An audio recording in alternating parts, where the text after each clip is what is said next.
बिस्मिल्लाहिर्रहमानिर्रहीम।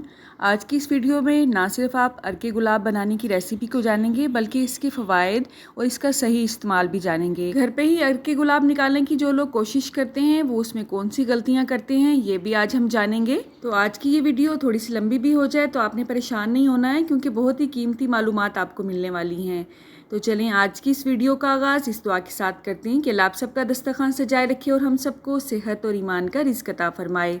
गुलाब को फूलों का बादशाह भी कहा जाता है और ये जिल्द की खूबसूरती के लिए नायाब और मुफीद माना जाता है। जिस्मानी लिहाज से तो ये मुफीद है ही, लेकिन अक्सर हकीम हज़रात जो होते हैं वो रूहानी और नफ्सियाती मसाइल का हल भी इसी में तलाश करते हैं। कहा जाता है ना सिर्फ जिस्मानी, रूहानी और नफ्सियाती मसाइल का हल इसमें मौजूद है, बल्कि अगर रूह के वोल्टेज को आपने बढ़ाना है, आपकी रूह तकी तकी महसूस करती है, हर वक्त उदासी छाई हुई है, तो अर्के गुलाब ना सिर्फ जिल्द पे इस्तेमाल करने से इसमें फ़र्क पड़ता है बल्कि पीने से भी बहुत से फ़वाइद आपको मिल सकते हैं। इस्लामिक लिहाज से अगर देखा जाए तो हमारे प्यारे नबी हज़रत मोहम्मद सल्लल्लाहु अलैहि वसल्लम की खूबसूरती को भी गुलाब की मानद ही करार दिया गया है।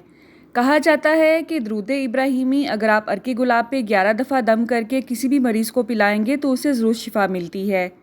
अर्के गुलाब का मिजाज क्योंकि ठंडा माना जाता है तो अक्सर लोग समझते हैं कि हम इसे सर्दी में नहीं इस्तेमाल कर सकते हैं, तो ऐसी बात नहीं है।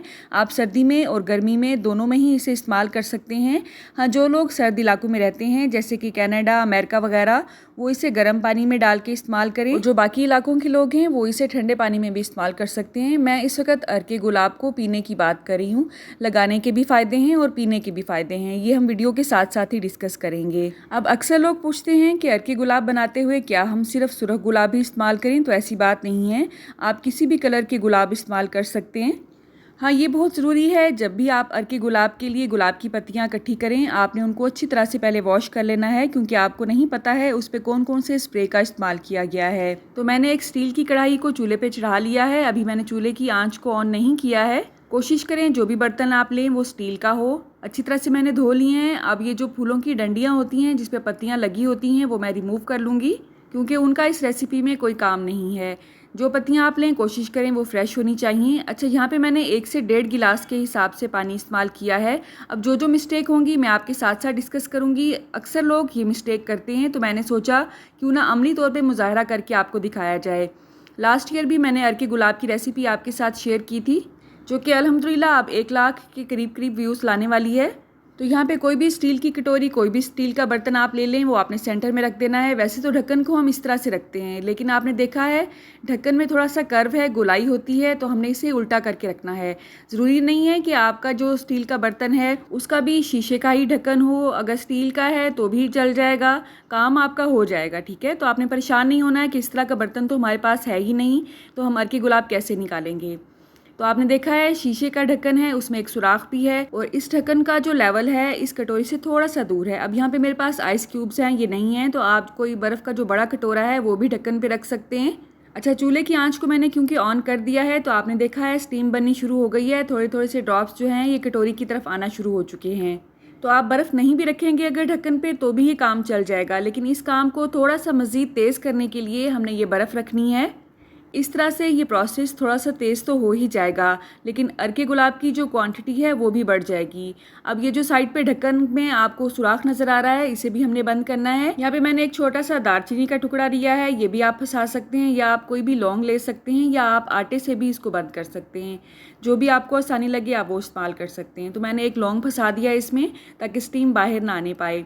अच्छा, ये ढक्कन अच्छा खासा हैवी है, इसलिए साइडों से इसकी स्टीम नहीं निकल रही है। अगर आप आम बर्तन इस्तेमाल करें और आपको लग रहा है कि स्टीम साइड से निकलेगी तो आप आटे की मदद से ढक्कन को और बर्तन को बंद कर सकते हैं। आपने देखा है बर्फ़ अच्छी खासी मेल्ट होना शुरू हो चुकी है। चूल्हे की आंच को आपने पहले दरमियाना ही रखना है, जब स्टीम बननी शुरू हो जाएगी तब आपने आंच को स्लो कर देना है। अच्छा, आपने देखा है स्टील का बर्तन बिल्कुल ढक्कन के साथ टच हो रहा है, तो क्या होगा, जो भी स्टीम बनेगी वो बर्तन के अंदर नहीं जाएगी। तो हमने क्या करना है, एक छोटा बर्तन इसके अंदर रखना है। अच्छा, ये वो मिस्टेक्स हैं जो आम लोग करते हैं, मैं आपको प्रैक्टिकली करके दिखा रही हूँ। तो मुझे लगा ये बर्तन बड़ा है इसलिए ये ढक्कन को टच हो रहा है, इसलिए मैंने इसे रिमूव करके छोटी वाली कटोरी इसमें रख दी। कुछ लोग कटोरी के नीचे स्टैंड भी रख देते हैं। अब आपने देखा है नीचे पानी की क्वांटिटी अच्छी खासी ज़्यादा है। मुझे लगा अगर मैं छोटा बर्तन रखूँगी तो ये तमाम अर्के गुलाब इसमें आसानी से आना शुरू हो जाएगा, लेकिन ये भी मेरी मिस्टेक थी। नीचे पानी की क्वांटिटी आप देख सकते हैं अच्छी खासी है। असल में मसला पानी की क्वांटिटी ही है। अब जब मैंने ये रखा है तो ये बर्तन भी नीचे टच हो रहा है, तो मसला क्या है? पानी की क्वांटिटी। तो अब हमने क्या करना है, हमने पानी की क्वांटिटी को कम करना है। तो दोबारा से ढक्कन रिमूव करेंगे। ये जो स्टीम नीचे ढक्कन के आई हुई है ये असल में अर्के गुलाब ही है। तो आपकी नंबर 1 मिस्टेक तो ये होगी कि आप बर्तन छोटा लें, तो आपने बर्तन जो है थोड़ा सा बड़ा लेना है। नंबर 2 मिस्टेक, पानी को बहुत ज़्यादा इस्तेमाल करना। आपने पत्तियाँ जितनी भी लेनी है पानी आपने थोड़ा ही लेना है। हमने इसका अर्क निकालना है, तो आंच को हम इंतहाई स्लो रखेंगे। कुछ पानी पत्तियाँ भी छोड़ती हैं, जैसे कि सब्ज़ी अपना पानी छोड़ती है। तो जस्ट पानी हमने इतना ही डालना है जिसमें पत्तियाँ नरम होकर अपना पानी रिलीज़ करें, स्टीम बनाएं और ढक्कन की मदद से इसका तमाम अर्क हम कलेक्ट कर लें। बर्फ़ तमाम की तमाम मेल्ट हो चुकी है, आप देख सकते हैं ये पानी बन चुका है। आप चाहें तो इसे रिमूव करके नई बर्फ़ भी रख सकते हैं अगर आप इस प्रोसेस को मज़ीद तेज़ करना चाहते हैं। मैंने जस्ट आपको ये प्रोसेस दिखाना था, इसलिए मैंने मज़ीद बर्फ़ को नहीं रखा है। चूल्हे की आंच को मैंने बंद कर दिया है। 10 से 15 मिनट में ही फूलों की पत्तियों का कलर अच्छा खासा बदल चुका है। इसका मतलब है अच्छा खासा जो अर्के गुलाब है वो हमने निकाल लिया है। अब जो ढक्कन के ऊपर वाला पानी था वो मैंने निकाल लिया है। वैसे तो अर्के गुलाब जो इस वक्त है आपके पास ये भी अच्छा खासा है, कटोरी में इस वक्त आपको कम लग रहा है, लेकिन अगर आपने ये दोबारा प्रोसेस करना है तो जो फूलों की पत्तियाँ हैं उनको आप थोड़ा सा प्रेस करें और दोबारा से इसे कवर करके 5 से 7 मिनट के लिए अगर स्टीम देंगे तो मज़ीद इसमें से अर्के गुलाब निकलेगा। ये जो पानी है ये भी बहुत मुफीद है आपकी स्किन के लिए। जो पानी पत्तियों के अंदर है, रेड कलर का है, उसे आप लंबे दिनों के लिए स्टोर नहीं कर सकते हैं। आप 3 से 4 दिन के लिए फ्रिज में रख के इसे इस्तेमाल कर सकते हैं। कहवे में भी आप इसे डाल के पी सकते हैं, अपनी स्किन पर भी इसे स्प्रे के तौर पर इस्तेमाल कर सकते हैं। लेकिन ये अर्के गुलाब नहीं है, आप इसे गुलाब की पत्तियों का पानी कह सकते हैं या रोज़ वाटर कह सकते हैं। वैसे तो अर्के गुलाब को भी रोज़ वाटर ही कहते हैं अक्सर लोग, लेकिन जो अर्के गुलाब है मेरी नज़र में वो रोज़ एक्सट्रैक्ट होता है इंग्लिश में। पत्तियों का कलर भी आप देख सकते हैं। और ये जो अर्के गुलाब हमने निकाला है अल्हम्दुलिल्लाह 1.5 से 2 शीशियाँ आप इसकी जो मार्केट में मिलती हैं छोटी वाली स्प्रे की वो आप भर सकते हैं। जो पत्तियां रह गई हैं उन्हें ठंडा करके आप पौधों में खाद के तौर पे भी इस्तेमाल कर सकते हैं। उसके पानी को कहवे में इस्तेमाल कर सकते हैं, टोनर के तौर पे फेस पे लगा सकते हैं। और ये जो अर्के गुलाब है अल्हम्दुलिल्लाह आप इसके कलर से ही अंदाज़ा लगा सकते हैं ये कितना खालिस है। अब ये जो मार्केट में स्टैंडर्ड साइज़ की रोज़ वाटर वाली बोतल्स आती हैं ये 1.5 से 2 भर सकती हैं और 10 से 15 मिनट में हमने इसे निकाला है। क्योंकि आपने इसे बहुत मेहनत के साथ अपने हाथ से ही निकाला है तो आपको पता है कि ये कितना खालिस है और इसका असर भी मार्केट वाले अर्के गुलाब से ज़्यादा ही होगा इंशाल्लाह। चाहे आप इसे पीने में इस्तेमाल करते हैं, चाहे स्प्रे के तौर पे अपनी स्किन पे लगाते हैं।